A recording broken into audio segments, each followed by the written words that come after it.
ভজনার শক্তি নাই আত্মা শক্তি মহামায়া।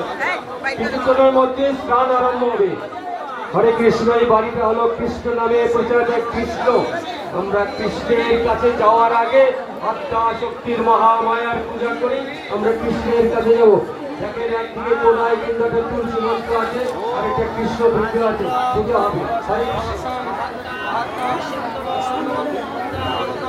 কৃষ্ণের পূজা করা হবে না, হয়তো মূর্তিটা ছোট হয়েছে, কিন্তু আগে দেখবেন ভগবতী আমার রাধারানীর পূজা হচ্ছে। ওইখানে একটা তুলসীর মঞ্চ আছে, রাধা কৃষ্ণ মূর্তি আছে।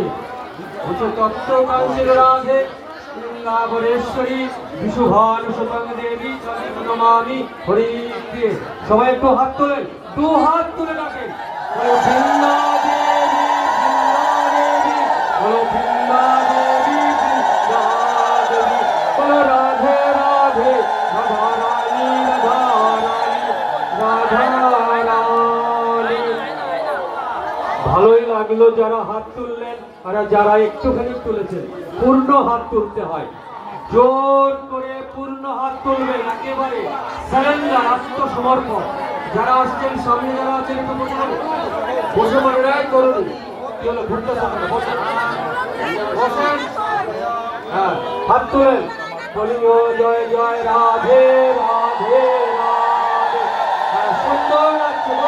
ভক্তের আগমন পরিপূর্ণতা হয় না, তাই হে জগৎ জননী মাগো, আমরা তোমার কাছে সমস্ত ব্রহ্মা বিষ্ণু